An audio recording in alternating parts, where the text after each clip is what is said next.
Hello दोस्तों, कैसे हो? आपका स्वागत है तिरपान स्टडी सेंटर में। आज जो हम करने जा रहे हैं सोशोलॉजी का टॉपिक। आज जो सोशोलॉजी के टॉपिक करेंगे वो कई मायने में बहुत इंपॉर्टेंट है। तो चलिए देखते हैं हमारा आज टॉपिक क्या है। समाजी परिवर्तन में संबंध कुछ परिभाषित शब्द, जिसको जानना आपके लिए अत्यंत महत्वपूर्ण रहेगा।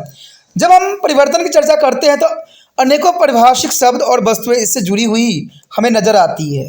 समाजी परिवर्तन में संबंध में जो परिभाषित शब्द है वह है क्रमिक विकास और प्रगति। यही दो शब्द है जो इसको काफ़ी जरूरी बनाता है। अब क्रमिक विकास क्या है और प्रगति क्या है, इसी पे हम देखते हैं क्या है आगे। सबसे पहले हमारे समक्ष यही बात आता है क्रमिक विकास, यानी परिभाषित शब्द क्रमिक विकास इवोल्यूशन का आशय वृद्धि अथवा कुछ ज़्यादा है। वृद्धि में निहित वास्तविक अर्थ होता है आकार या गुण में वांछित दिशा में परिवर्तन। कहते हैं क्रमिक विकास में आकार में ही नहीं अतुल ढांचों में भी अधिक स्वाभाविक परिवर्तन शामिल होता है। यानी क्रमिक विकास का मतलब ही एवोल्यूशन है, और एवोल्यूशन का मतलब यही होता है कि उसके जो है क्रमिक विकास में बहुत ही चेंजेस देखने को आपको मिल सकता है। यह वृद्धि की प्रक्रिया है और समाज की संरचना और कार्य में जटिलता और विभेदित को बढ़ाता भी है। यह समाज के विभिन्न अंगों में निहित पारंपरिक निर्भरता से भी संबंधित होता है। इस तरह हमें ज्ञात होता है कि क्रमिक विकास परिवर्तन की एक निश्चित दिशा की ओर संकेत करता हुआ सतत की एक सूचना देता है। यानी ये सतत की एक सूचना के रूप में परिभाषित किया जा सकता है। यानी इसमें कोई दो राय नहीं है कि जैसे जैसे इसमें क्रमिक विकास होगा वैसे वैसे जो है इसमें सतत और जैसा सूचना विकास देखने को आपको मिलेगा ही मिलेगा। यह एक रैखिक अप्रत्यक्ष दशा है। जैसे साधारण से जो है जटिल ढांचा छोटे से बड़ा, जबकि परिवर्तन की अनेकों दिशाएं और दशाएं हो सकती है, जैसे कि जैव शरीर संरचना के मामलों में देखा जाता है। जैविक क्रमिक विकास में परिवर्तन को साधारण से एक जटिल सतही संरचना के रूप में व्यक्त किया जा सकता है। अनेक समाजशास्त्रियों ने इसी भांति सामाजिक क्रमिक विकास की व्याख्या करते हुए समाज की तुलना एक जैविक शरीर संरचना से भी किया है। इसे बढ़ती हुई क्षमताओं और परिवेश के अनुकूल के साथ प्रगतिशील विभिन्नताओं की ओर ले जाने वाली प्रक्रिया के रूप में भी स्वीकार किया गया है। लोग द्वारा अपने आश्रम यानी मकान बनाने की तरीके की ओर ध्यान देने से इसे जो है स्पष्ट रूप से समझा जा सकता है। यानी देखा जाए तो लोग जो होते हैं अपना आश्रय मकान जो है विभिन्न विभिन्न प्रकार से बनाते हैं और उनका विभिन्न विभिन्न उद्देश्य भी होता है। इस प्रकार हम कह सकते हैं कि क्रमिक विकास एक उल्टी न जा सकने वाली प्रक्रिया है। यानी ये उल्टी नहीं जा सकती, जो प्रक्रिया सही है वो सही है। जटिल स्थिति से असाधारण की ओर इसकी गतिशीलता दिशा नहीं लौटाई जा सकती। यानी ये जो है जटिल से जो है स्थिति से साधारण की ओर इसकी गतिशीलता कभी भी नहीं लौटाई जा सकती। पहले लोग अपने सगे पारिवारिक सदस्यों की मदद से स्वयं अपने मकान बनवाते थे। समाज के लिए वह अपने आस पड़ोस पर निर्भर भी होते थे। बाद में उन्होंने अपने कार्य को सुधारा और धीरे धीरे तकनीकी की प्रगति के साथ उन्होंने बढ़िया औजार प्रयोग करना आरंभ कर दिया और उन्हें कुशल कारीगर जैसे राजमिस्त्री, बढ़ाई, प्लम्बर, इलेक्ट्रीशियन और अन्य की आवश्यकता पड़ी। इस स्थिति में उन्होंने जलवायु, वर्षा और भूमि को ध्यान में रखकर कुछ अन्य पदार्थों का प्रयोग करना भी आरंभ कर दिया। इसे मानव समाज के आदिम काल के क्रमिक विकास के रूप में भी परिभाषित करके देखा जा सकता है। आरंभ में मानव भोजन बटोरते थे, जो धीरे धीरे घुमक्कर और शिकारी समूह में बदल गए। पौधे और पशुओं का पालन करने से वे कृषि कार्य में स्थिति में आ पाए। इसके अनंतर व्यवस्थित कृषि और बागवानी की व्यवस्था भी बनी। तदनंतर मानव ने औद्योगिक अवस्थाओं में प्रवेश किया और समाजी संस्थाएं और कानून, आदर्शों, नैतिक मूल्य और समाजी ढांचों को क्रमिक विकास में भी इसी के समान प्रवृत्तियां देखी जा सकती हैं। किसी भी तरह एक पद्धति में संबंधित परिवर्तन की एक श्रृंखला यानी क्रमिक विकास ही कहलाती है। यानी देखा जाए तो ये सारे के सारे जो हैं विकास का ही एक रूप है और इसमें विकास ही देखने को मिला है। जो भी हो, ये देखा गया है कि मानवीय ज्ञान में वृद्धि दर्शाते हुए सामाजिक क्रमिक विकास बहुरैखिक हो सकती है। यानी ये बहुत ही आयामी हो सकती है, क्योंकि क्रमिक विकास होना एक स्वाभाविक बात मानी जाती है। उसके पश्चात हमारा आता है राज्य क्रांति। आखिर राज्य क्रांति क्या है? कहते हैं मौजूदा समाज व्यवस्था और पद्धति को अचानक और आकस्मिक उखाड़ फेंके जाने की स्थिति क्रांति होती है। यानी कोई व्यवस्था हो, अगर आप उसको आकस्मिक और अचानक फेंक देते हो उखाड़ के, तो उसी को ही क्रांति का नाम दिया गया है। यह एक उस परिवर्तन के रूप में भी जानी पहचानी जाती है जो अत्यंत छोटी अवधि में घटित होती है, यानी बहुत अल्प अवधि में ये घटित हो जाती है, हमें पता भी नहीं लगता। चलती हुई प्रणाली को बदलने वाली नई प्रणाली पूर्णतः भिन्न और नवीन होते हैं। यह फ्रांस की राज्य क्रांति के समान होती है, जिसके फलस्वरूप सम्राट की सत्ता एकदम समाप्त हो गई थी और भूखी और गरीब जनता ने सत्तासीन लोगों पर हमला करके उन्हें पूर्णतः निरस्त कर दिया था। यह सत्ता सामान्य लोगों के शासन द्वारा बदल दी गई थी। तो जो है फ्रांस क्रांति ने हमें बहुत कुछ सिखाया और बहुत कुछ समझाया भी। यहाँ पर एक इम्पोर्टेंट बात यही आती है कि विगत दशकों में महात्मा गांधी एक सच्चे क्रांतिकारी हुए थे। वे शोषण के विरुद्ध सफलतापूर्वक लड़े और ब्रिटिश शासन को खार फेंका। तो इसमें महात्मा गांधी को जो है बहुत इंपॉर्टेंट यहाँ बनाया जा सकता है, क्योंकि उनके वजह से ही जो है ब्रिटिश को यहाँ से उखाड़ फेंकने में प्रत्येक व्यक्ति सफल भी हुए थे, क्योंकि इनकी दृढ़ निश्चय ने ही भारत को आज़ाद करने के लिए अग्रसर हुआ था। क्रांति का लक्ष्य जो मूलतः एक जो उत्पीड़क प्राणी से जनता की मुक्ति दिलाना होता है, यानी क्रांति का अर्थ ही होता है दोस्तों कि एक उत्पीड़क प्रणाली से जनता को मुक्ति दिलाना, यानी वो प्रणाली जो जनता के लिए काफ़ी उत्पीड़न का कार्य करता है या वो कभी तकलीफ का कारण बना है, तो ऐसे रूल रेगुलेशन को खार फेंकना ही, मुक्ति दिलाना ही क्रांति का नाम दिया गया है। यह असंतोष के प्रमुख कारण से हटा देती है और इस प्रकार उसकी सामाजिक, सांस्कृतिक और राजनीतिक तथा आर्थिक वेदनाओं का अंत हो जाता है। जो भी हो, वो अभियान तो पुरानी ही थी, परंपरागत पद्धतियों की बहाली अथवा पुण्य स्थापना के उद्देश्य से चलाए जाते हैं, प्रतिक्रांति ही कहलाते हैं। यानी जिसका अपना अभियान पुरानी और परंपरागत और पद्धति से बहाली होती है और पुण्य स्थापना होता है, ऐसे ही जो है क्रांति को प्रतिक्रांति कहते हैं। उदाहरण, परंपरागत जीवन मूल्य की बहाली के लिए वेदों का अध्ययन पर बल देना, इसको सबसे अच्छा उदाहरण माना जा सकता है। यह सामाजिक उत्तरदायित्व और लैंगिक समानता के प्रति एक सकारात्मक भावना पैदा करने के लिए था, जो कि बहुत ही जरूरी था। हमारा अगला टॉपिक जो है प्रगति। प्रगति क्या होती है? यहाँ पर बताया गया है कि प्रगति एक ऐसा परिभाषित शब्द है जो वर्तमान और प्राचीन से तुलना करके देखा जा सकता है। यानी प्रगति का अर्थ ही होता है कि हम कितना आगे बढ़ चुके हैं, और इसी बीच के विभेदों को यहाँ पर जो है परिभाषित करने की कोशिश किया गया है। कहते हैं प्रगति समाज परिवर्तन उतनी ही संबंधित नहीं है जितनी कि उस दिशा से होती है, और जिसे लोग समझ बूझकर उसे परिवर्तन कर देते हैं। यानी देखा जाए तो यहाँ पर ये बात साफ शब्दों में कहा जा सकता है कि परिवर्तन जो होता है, जो इंसानों ने स्वयं ही उसको परिवर्तित करके चेंज कर दिया है, और ये सब कहते हैं समझ बूझ के कारण ही हुआ है। और ये परिवर्तन जो हो रहा है वो सब प्रगति का एक मात्र निशानी है। इसे किसी पूर्व निर्धारित आदर्शों, लक्ष्य और सुनिश्चित जो है मुकाम के अस्तित्व का आभास सदैव कराता रहता है। इसका अर्थ यही हुआ कि अंतिम पड़ाव या मुकाम पर पहुंचना, यानी यही एक तरह से देखा जाए तो निर्देशित करती है। इसलिए वांछनीय दिशा में एक अभियान पर चल पड़ना, यह आंदोलन निश्चय होता है कि अंतिम लक्ष्य जो है मुकाम पर पहुंच सके, और इसे प्रगति का ही नाम दिया गया है। यानी कहा जाए तो इसको प्रगति का ही परिभाषित किया जा सकता है। दूसरे शब्दों में अगर हम जानना चाहें तो ये साफ हो जाता है कि यह सदा किसी वांछनीय जो है मुकाबले की और एक सुनिश्चित दिशा में घटित परिवर्तन होता है। यानी सिंपल बात यही बताती है कि ये एक मुकाबला होता है, और मुकाबला में जो आगे बढ़ जाता है वही प्रगति कर जाता है। इसलिए पोषित जीवन मूल्य की वसूली जो वांछनीय है, कहा जा सकता है कि देखा जाता है कि केवल समुचित रीति से तुलना करके ही प्रगति की समुचित अनुभव किया जा सकता है।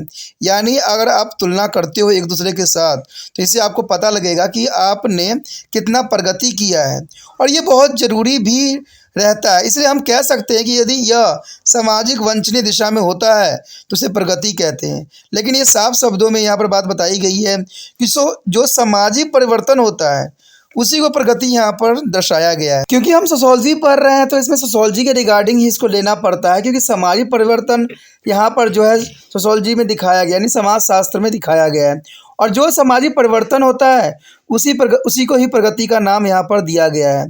तो इस शब्दों में जो है एक न्याय परक मूल्य निहित होती है। यानी देखा जाए तो सामाजिक में जो परिवर्तन होता है वो वांछनीय होता है। आपने देखा ही होगा कि व्यक्ति जो होते हैं वो डिफरेंट टाइप के आपको समाज में मिल जाता है। लेकिन कहते हैं वो समय के साथ खुद ही परिवर्तित कर लेते हैं अपने आप को।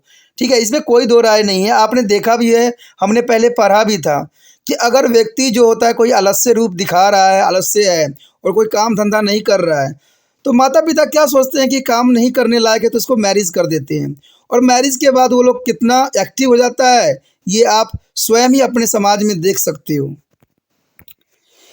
प्रगति के निर्धारण के लिए जो है पुराने मानदंड जो है प्रौद्योगिक उन्नति जैसे अर्थव्यवस्था तथा संचार प्रणाली से संबंधित होते हैं। यानी प्रगति देखा जाए तो आज अगर हम समाज की बात करते हैं तो इसमें जो है प्रौद्योगिक उन्नति को ही सबसे आगे बात बताया गया है, क्योंकि प्रगति जो हुआ है वो औद्योगिक मानदंड के अंतर्गत ही हुआ है।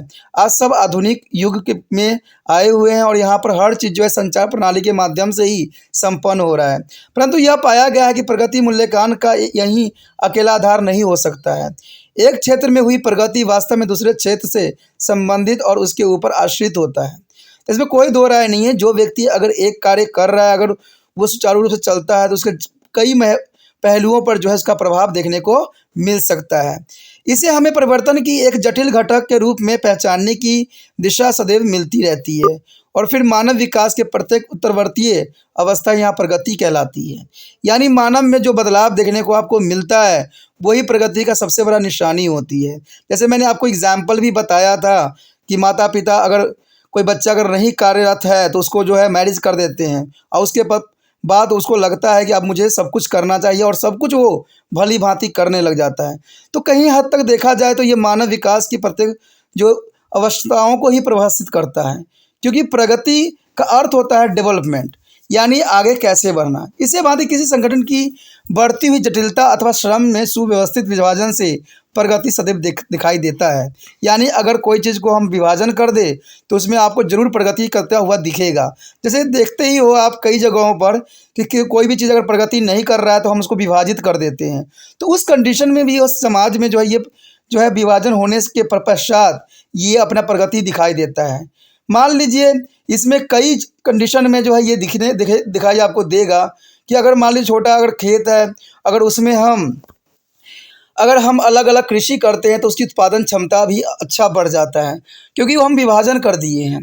अंतः प्रगति केवल सरल से जटिल की और साधारण एक अभियान के रूप में नहीं ठहरा जा सकता। यानी प्रगति सदैव एक सरल जटिलता की तरह जो है आगे बढ़ता है, ये कहीं एक जगह ठहरता नहीं है। अतुल यह वह है जिसके आयाम भी निहित होते हैं, अर्थात वह बहुयामी भी होते हैं। यानी अगर देखा जाए तो कहते हैं कि सिंपल भी होते हैं लेकिन इसके बहुत से मापदंड भी यहाँ पर हो सकते हैं। इस साधारण तौर पर कहा जा सकता है कि प्रगति दो कारकों पर आधारित सदैव होती है, एक लक्ष्य का स्वरूप और दूसरा दूरी जो हमारे और उसके बीच में है। यानी इसमें कोई दो राय नहीं है। जब तक इंसान को कोई लक्ष्य नहीं मिलता है वो इधर उधर ही भटकता रहता है और कहते हैं कई मानने में वो गलत कदम भी उठाता है। लेकिन जब व्यक्ति को लक्ष्य मिल जाता है तो वो पीछे मुड़ के कभी देखता भी नहीं है कि कौन उसका अपना छूट गया है, कौन उसका पराया है। दूसरी दूरी जो हमारे और इसके बीच में होता है, यानी देखा जाए तो जो प्रगति हो उसमें कुछ दूरियां जरूर हो जाती है। प्रगति प्रायः जो है सामाजिक स्वरूप में जो है भौतिक उन्नति, व्यक्तिगत तरक्की और जीवन की मानवीय अवस्थाओं और अधिक नियंत्रण क्रम रूपता और समावती रूप में निर्धारित करती है। यानी देखा जाए तो प्रगति जो होता है भौतिक उन्नति, व्यक्तिगत तरक्की, यानी आज देखोगे समाज में हर व्यक्ति जो है अपनी प्रगति तरक्की के पीछे ही पड़ जाता है, क्योंकि उसको लगता है कि हम अगर साथ में हैं तो हमारी प्रगति नहीं हो सकती।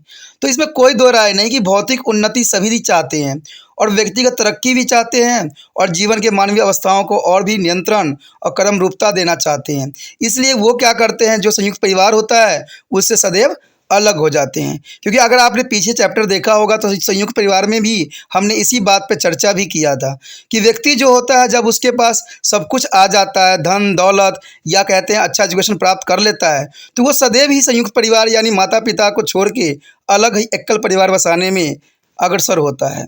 तब जब हम कहते हैं कि हम प्रगति कर रहे हैं तो हम समझते हैं कि समाज भौतिक और नैतिक दोनों क्षेत्रों में उन्नति कर रहा है। तो इसमें कोई दो राय नहीं है कि हम कहते हैं अगर हम थोड़ा नैतिक कर रहे हैं और हम थोड़ा सा आगे बढ़ रहे हैं तो हम सोचते हैं कि हमारा जो है नैतिक जो है उन्नति हो रही है। बिना सतर के संदर्भ में प्रगति के बीच बात करना संभव ही नहीं है। हमें मालूम है कि सतर अनिवार्य रूप से जो है वैश्विकता होते हैं, इसलिए होता है कि एक ऐसी सामाजिक परिवर्तन पर विभिन्न विभिन्न लोग अलग अलग तरह से देखा या अनुभव कर सकते हैं। यानी इसमें कोई दो राय नहीं कि समाज में अगर आप हो तो आपको कई प्रकार के व्यक्ति दिखेंगे। एक जो होते हैं स्वार्थी होते हैं, एक जो होते हैं सभी को लेकर साथ में चलने वाले होते हैं। यानी उनकी दो विचारधारा में ये बदल जाते हैं।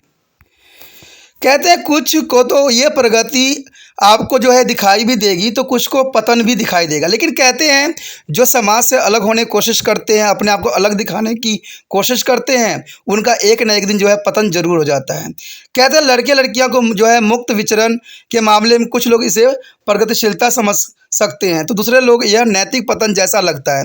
यानी अगर देखा जाए तो अगर लड़के लड़कियां जो होती है सोचते हैं कि हम अब जीवन अच्छा से बिता लेंगे। आपने देखा ही होगा कि आज के समाज में प्रेम प्रसंग बहुत अधिक होने को दिख रहा है, तो उनको लगता है कि वो प्रगतिशील है, लेकिन ऐसा नहीं है। वो कई व्यक्तियों का तो ये भी विचार है कि वो नैतिक पतन जैसा कार्य कर रहे हैं, यानी उनका नैतिक पतन हो जाएगा। तो दूसरे शब्दों में यह स्पष्ट है कि सुनिश्चित तर्क जो सभी को स्वीकार्य है वो मिलना कठिन है। इसके विपरीत हम ऐसी प्रगति को जो है प्रति सुनिश्चित विचारों के निर्धारण में एक कठिनाई में फंस जाते हैं जो कभी कौलों और सभी संस्कृति पर लागू होती है। यानी देखा जाए अगर हम जैसे कि हमें बात भी कर रहे थे, जो है लड़के लड़कियां अपने आप को सबसे आगे आप समझ रहे हैं समाज में, और माता पिता को जो है अलग थलग करने की कोशिश कर रहे हैं, लेकिन समाज इसको कभी भी प्रगति का निशानी नहीं मानता है।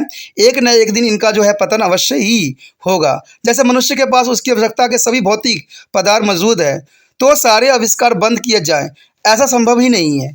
यानी ये साफ शब्दों में कहा जा सकता है कि मनुष्य के पास अगर सभी आवश्यकताएं हैं, तो क्या हम जितने भी एक्सपेरिमेंट कर रहे हैं क्या हम बंद कर देंगे? ऐसा नहीं है, क्योंकि आदमी की आवश्यकताएं इच्छाएं अनंत है, परंतु परिवर्तन तो भविष्य में निरंतर होते ही रहेंगे। मैंने बौद्ध धर्म में भी इसी बात पे चर्चा किया था कि इंसानों का पतन जो होता है वो उनकी इच्छाएं हैं। कहते हैं जितना इंसानों की इच्छा बढ़ती जाएगी उनको पतन की तरफ ले जाएगा, क्योंकि बुद्ध ने भी कहा था कि इच्छा जो होती है, जो हमारी तृष्णा होती है, वही हमारा सबसे बड़ा दुख का कारण बनता है। अगर हम ये इच्छाओं को अगर त्याग दें तो हमारा दुख भी कम जाएगा और संसार से हमें मुक्ति भी मिल जाएगा। तो यही बात यहाँ दर्शाने की कोशिश भी किया गया है। अब हमारा जो टॉपिक है विकास, आखिर विकास क्या है? कहते हैं प्रगति डेवलपमेंट काफ़ी शब्दों में एक जैसे ही लगते हैं, लेकिन ये बहुत ही दोनों में अंतर दिखाई देते हैं। कहते हैं विकास की अवधारणा हाल ही के वर्षों में विकसित हुई है। अब प्रगति जो है पुराने समय से ली गई थी। इसका लक्ष्य वांछनीय दिशा में परिवर्तन होता है, और यह समाज के संदर्भ में वांछनीय समझे जाने वाले एक दिशा में सुनियोजित सामाजिक परिवर्तन की रणनीति होती है। यह संदर्भ परक और प्राकृतिक सापेक्ष होती है। अंततः विकास का विचार एक समाज से दूसरे समाज में अलग अलग हो सकता है। कहते हैं किसी समाज में इसका अलग मापदंड है तो किसी समाज में इसका अलग मापदंड है। यह समाज की जो है सांस्कृतिक पृष्ठभूमि और जो है भौगोलिक और राजनीतिक स्थिति पर भी आधारित होती है। यानी देखा जाए तो समाज कहते हैं विकास तब करती है जब उसके सामाजिक, सांस्कृतिक पृष्ठभूमि, भौतिक और राजनीतिक स्थिति पर जो है आधारित होती है। ये एक मिला जुला विचारधारा है जिसमें बदला नहीं जा सकता है। इसमें अन्य विभिन्न क्षेत्र जैसे व्यापार, कृषि, उद्योग, स्वास्थ्य, शिक्षा इत्यादि की प्रगति सम्मिलित होती है। इसी के साथ अगर कमजोर वर्ग, महिला, बीमार, बुजुर्ग, बच्चे और बेरोजगारों तथा अल्पसंख्यकों के कल्पना कार्यक्रम भी विचार इन बिंदुओं से कुछ है। इस प्रकार हम कह सकते हैं कि विकास एक मूल्य परिपूरित विचार है जिसमें निश्चित समाज, क्षेत्र और जन समुदाय की सामाजिक, संस्कृति तथा आर्थिक आवश्यकताओं को ध्यान में रखा जाता है।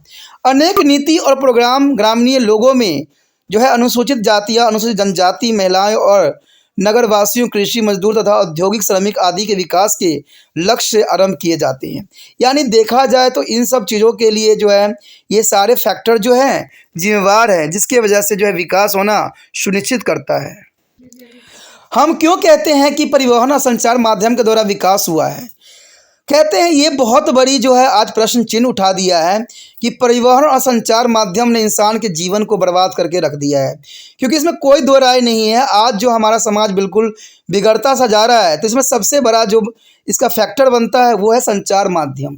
कहते हैं संचार माध्यम इंसानों को जहाँ जो है बहुत सी बातों में आपस में मिला दिया है, वहीं ये हमारे समाजों के लिए एक बहुत बड़ा प्रश्न चिन्ह उठा दिया है। इसके विवेचन साइकिल से मोटरसाइकिल और रेलवे स्टेशन से ऑटोमोबाइल की उन्नति की ओर झांक लेने से की जा सकती है।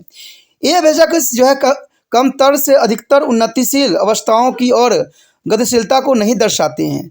इसमें हम सामाजिक और आर्थिक निहितार्थों पर भी विचार करने की आवश्यकता है। यह देखा गया है कि रेलवे के मामले में बहुत से क्षेत्रों को व्यापारिक कारणों के परम पर जोड़ा गया है। इससे दूरियां भी नहीं पटी है, तो लोगों भी परम पर नज़दीक आए हैं।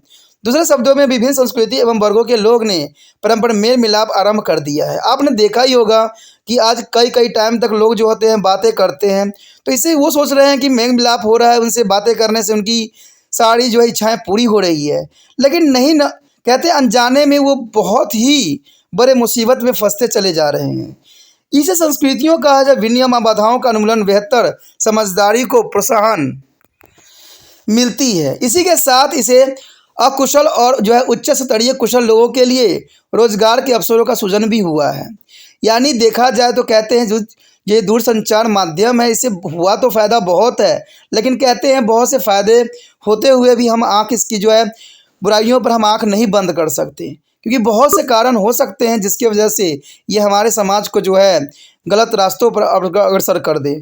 जैसे कि हमने पिछले चैप्टर में भी हमने किया था कि कहते हैं अमेरिका के जो समाज है वहाँ पर लड़का लड़कियाँ जो हैं वो अलग परिवार बसाना चाहते हैं, यानी वो है जो कहते हैं वो मैरिज नहीं करना चाह रहे थे और वो साथ में रहते थे, शारीरिक संबंध उनके साथ होता था, ठीक है, फिर भी वो मैरिज के बंधनों में नहीं बनते थे। उनका विचार होता था कि आज न कल तो हमारा रिश्ता टूट जाएगा, इसलिए बनते नहीं थे। आज यही जो बातें हैं आज भारत में भी देखने को आपको मिल सकता है कि यहाँ पर भी जो है लोग मैरिज करने के लिए नहीं तैयार होते हैं। उनका जो होता है उनको कहते हैं शारीरिक संबंध बनाते हैं, एक साथ रहते हैं, तो ये कई फिल्मों में भी देखने को आपको मिल सकता है। तो इस तरह की प्रगति पहले जो है विदेशों में हुआ करता था और आज जो है इंडिया में ही भी ये देखने को मिल रहा है। कहते हैं संचार साधनों ने ये पूरी ही तहस नहस करके रखा है, लेकिन कहते हैं ये सब होते हुए भी कुछ इसकी अच्छाई है जिसको हम इसको नज़रअंदाज नहीं कर सकते। यानी दूरसंचार ने हमारे लिए बहुत ही फ़ायदे भी दिए हैं, तो इसका बहुत सारा नुकसान भी है। यह इस बात का प्रमाण है कि रेल के विकास के एक वाहन के रूप में देखा है और पहचाना जाना चाहिए, न कि केवल परिवहन का एक साधन मात्र। तो ये बहुत बड़ी बात आती है कि रेल एक विकास का एक परिचालक है, ठीक है, लेकिन ये जो है परिवहन का सबसे अच्छा साधन भी माना जा सकता है।